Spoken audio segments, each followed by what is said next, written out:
स्वागत है आप सभी का क्लास ऑक्साइड में।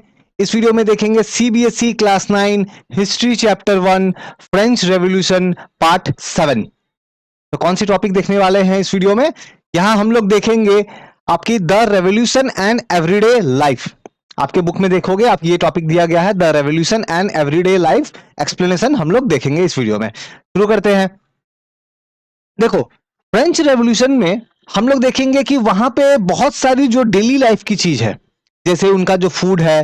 क्योंकि देखो, फ्रेंच रेवोल्यूशन आप जब पढ़ोगे तो आपको एक आइडिया आएगा कि फाइनली क्योंकि फूड के दाम बढ़ गए थे, लोग परेशान थे, लोगों ने रिवॉल्यूशन करना स्टार्ट कर दिया।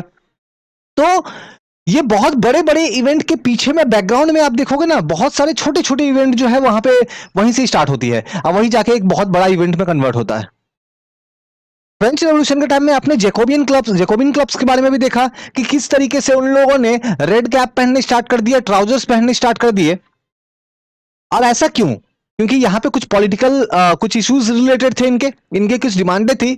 यानी कि पॉलिटिक्स चाहे तो किसी भी पर्सन का, किसी भी सोसाइटी का ड्रेस जो है, जो फूड है, या किस तरीके के लैंग्वेज वो लोग बोलते हैं, इन सब चीजों से ये जुड़ी हुई है, अलग नहीं है। हमारा जो लैंग्वेज है, हमारी जो ड्रेस है, फूड है, ये सभी चीजें जो है हमारी पॉलिटिक्स से रिलेटेड है, अलग करके नहीं देख सकता है। फ्रेंच रेवोल्यूशन में भी ऐसा ही था, है ना। फ्रेंच रेवोल्यूशन में हम लोग देखेंगे एक बहुत बड़ा चेंज आएगा 1789 में, है ना।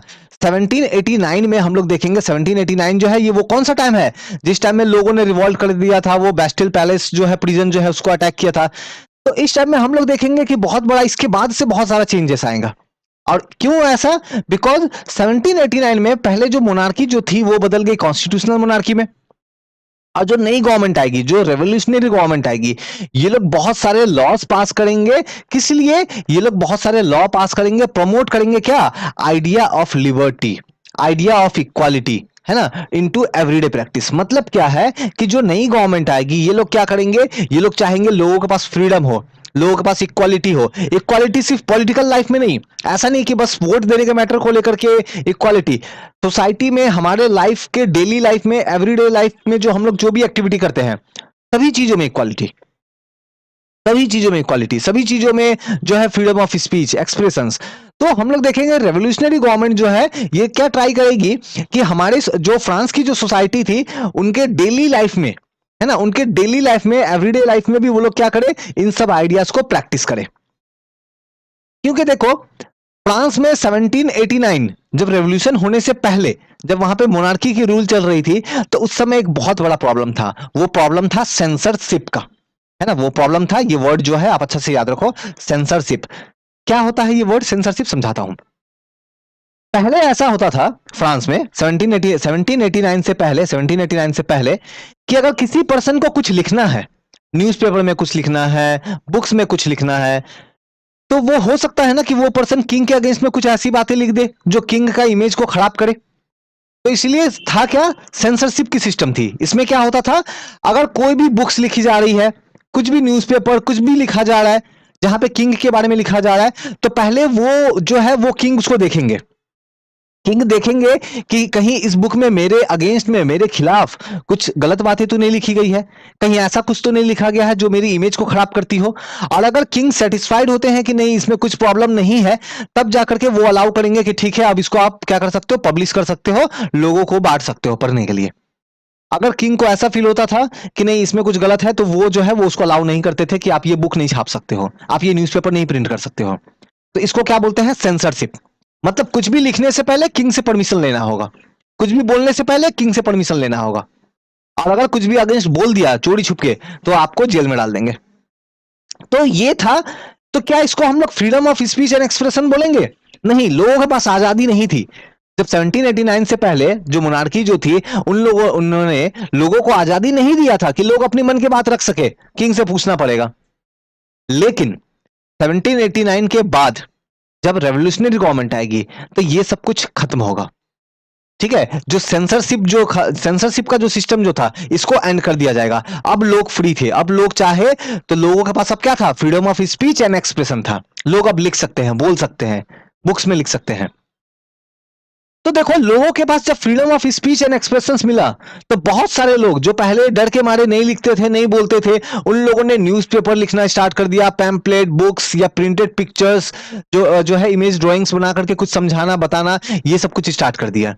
और ये सब कुछ ने क्या किया, इन सब एक्टिविटी के कारण जो है, जो नए आइडियाज थे, ideas of liberty, idea of fraternity, जो ये आइडिया थे आजादी की, लिबर्टी की, फ्रीडम ऑफ स्पीच, इक्वालिटी की, ये पूरी फ्रांस में बहुत रैपिडली फैल जाएगी। देखो, ये सब आइडिया तो पहले भी थे ना फ्रांस में, लेकिन पहले बहुत रैपिडली, बहुत तेजी के साथ क्यों नहीं फैल रहे थे? बिकॉज उनको लिखने से पहले जो है वो किंग देखेंगे कि ये तो आइडिया ऑफ लिबर्टी को स्प्रेड कर रहा है, उसको अलाउ नहीं करेंगे। लेकिन लेकिन हम लोग अब ये देख रहे हैं कि जब किंग जो है अब तो अलाउ हो चुका है, तो लोगों ने बहुत सारा लिखना स्टार्ट किया। अब जब नए नए लोग न्यूज़पेपर पढ़ रहे थे, वो लोग समझ रहे थे कि अच्छा, आइडिया ऑफ लिबर्टी क्या है, आइडिया ऑफ फ्रीडम क्या है, फ्रीडम ऑफ स्पीच क्या है, एक्सप्रेशंस क्या है, तो लोगों को समझ में आ रहा था कि हाँ, यहां जो बातें लिखी गई है ये सही है। लोग जो है उन सब टॉपिक्स के बारे में न्यूज में, बुक्स में पढ़ते थे, और फिर उसको जगह जगह पे क्या करते थे, उसको डिस्कस करते थे। बहुत सारे इवेंट जो है, जो फ्रांस में हो रहे थे, उन सब के बारे में न्यूज़पेपर में लिखा जाने लगा।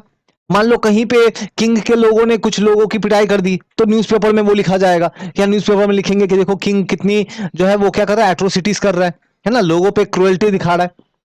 तो बाकी जब लोग पढ़ेंगे तो उनके मन में भी वो गुस्सा और ज्यादा बढ़ेगा। तो हम लोग ये देखेंगे कि ये जो न्यूज़पेपर, बुक्स वगैरह जो है, बहुत इंपॉर्टेंट रोल प्ले किया इन्होंने, बहुत ही ज्यादा। नाउ अच्छा, ये एक बात बताओ कि जो पढ़े लिखे लोग हैं, वो लोग तो चलो बुक्स पढ़ लेंगे, न्यूज़पेपर पढ़ लेंगे, और उनके मन में नए नए आइडियाज आ जाएंगे। लेकिन जो लोग अनएजुकेटेड थे, जो लोग पढ़े लिखे नहीं थे, उनका फिर क्या, उनका क्या होगा? तो उनके लिए जो है बहुत सारे सॉन्ग के वे में, प्लेस के वे में, ड्रामा के वे में, है ना, इन सब तरीकों से आइडियाज को स्प्रेड किया जा रहा था। मतलब जो लोग पढ़े लिखे नहीं हैं, जो नहीं पढ़ सकते हैं, ठीक है, उनके लिए भी, क्योंकि देखो पढ़े लिखे नहीं है, लेकिन मान लो दो चार पढ़े लिखे लोग जहां पे बात कर रहे हैं, वो लोग वहां पे आके बैठते थे, क्लब बनाए गए थे ऐसे, वो लोग आके बैठते थे, बाकी लोगों का बात सुनते थे, तो उनको भी पता चलता था कि अच्छा ऐसा है। या फिर कहीं पे कोई प्ले, ड्रामा, नाटक दिखाया, सॉन्ग दिखाया, सॉन्ग गा रहा है, उसके थ्रू आइडियाज को स्प्रेड कर रहे हैं। तो मतलब हर तरीके से, चाहे वो एजुकेटेड पीपल हो, चाहे वो अनएजुकेटेड पीपल हो, फ्रांस में हर सेक्शन, फ्रांस की हर सेक्शन ऑफ सोसाइटी जो है, उसको ये आइडियाज जो है, वो इस आइडियाज के बारे में जान रहे थे धीरे धीरे। कौन सी आइडिया? आजादी की, लिबर्टी की, फ्रीडम ऑफ स्पीच का, एक्सप्रेशंस का। ठीक है, तो चाहे एजुकेटेड हो या अनएजुकेटेड, सभी को ये आइडिया जो है स्प्रेड किया जा रहा था। नाउ तो यहां पे हमारा ये जो टॉपिक जो है, छोटा सा टॉपिक था, एंड होता है। नेक्स्ट जो है, conclusion of the French revolution. Finally French revolution का कंक्लूजन क्या है? The conclusion of the French revolution समझते हैं। देखो, पूरा फ्रेंच रेवोल्यूशन होने के बाद हम लोग देखेंगे कि आप थोड़ा सा याद करो, वहां पे 5 लोगों को डायरेक्टरी बना दिया गया था, वो लोग रूल कर रहे थे, है ना। अब बार बार उनको चेंज कर रहे थे, जो लेजिस्लेटिव काउंसिल वाले जो है बार बार उनको हटा दे रहे थे, चेंज कर रहे थे, है ना। इसके पहले मैंने वीडियो में डिस्कस किया है। तो ये सिचुएशन का फायदा उठा के जो नेपोलियन है, ये 1804 में ये क्या हो जाएगा, ये फ्रांस का एम्पायर अपने आप को डिक्लेयर कर देगा, ये फ्रांस का एम्पायर बन जाएगा। नेपोलियन अपने आप को ऐसे प्रेजेंट करता था कि ये एक मॉडर्न पीपल है, ये फ्रांस नहीं, इवन पूरे यूरोप को मॉडर्न बनाना चाहता है। नेपोलियन का कहना यह था कि मैं पूरे यूरोप से जो मोनार्की है उसको हटा दूंगा, अब मैं पूरे यूरोप को मॉडर्न बनाऊंगा, जहां इक्वालिटी होगी, है ना, जहां पे जो है इक्वालिटी होगी, लोग जो है वो इक्वल तरीके से रहेंगे, लोगों का रिस्पेक्ट होगा, चाहे जो बहुत सारे प्रिविलेजेस मिलते हैं मोनार्की में, है ना, बाई बर्थ बहुत सारे प्रिविलेजेस मिल रहे हैं, ये सब कुछ सिस्टम एंड कर दूंगा। जो फ्यूडल सिस्टम है ना, टैक्स उठाएंगे, जो बड़े बड़े फ्यूडल लॉर्ड्स है, लैंड लॉर्ड्स है, ये सब कुछ खत्म कर दूंगा। तो ऐसा कुछ नेपोलियन का आइडियोलॉजी था, उनका कहना था। तो ऑफ कोर्स आप थोड़ा देर के लिए सोच के देखो कि नेपोलियन बोल रहा है मोनार्की को एंड करेंगे, नेपोलियन बोल रहा है फ्यूडल सिस्टम को एंड करेंगे, नेपोलियन बोल रहा है कि यूरोप को मॉडर्न बनाएंगे। तो नेपोलियन तो सबसे पहले फ्रांस में रूल करेगा, फ्रांस का एम्पायर बन जाएगा 1804 में। उसके बाद जो फ्रांस के आसपास के जो कंट्रीज जो है, नेपोलियन उन सब पे के ऊपर अटैक करना स्टार्ट करेगा। जितने भी आसपास के कंट्री है, नेपोलियन उन सब पे इन्वेड करना, अटैक स्टार्ट करेगा। और रीजन क्या देगा कि मैं इन सब कंट्री से मोनार्की को खत्म करना चाहता हूं। तो जो ये जो आसपास के कंट्री के जो लोग हैं, ये लोग तो बहुत खुश हो गए। कि चलो नेपोलियन आओ, नेपोलियन को वेलकम करने लगे, नेपोलियन की आर्मी को वेलकम करने लगे कि हाँ आप बिल्कुल आओ, हमारे कंट्री पे अटैक करो और हमारे कंट्री पे अटैक करके हमारे कंट्री की मोनार्की को खत्म करो, ताकि हमको भी फ्रीडम ऑफ स्पीच एक्सप्रेशंस मिले, ताकि हमको भी लिबर्टी मिले, आजादी मिले, बहुत सारे प्रिविलेजेस बाय बर्थ जो हमको नहीं मिल रहे हैं, हमको भी वो सब कुछ मिले।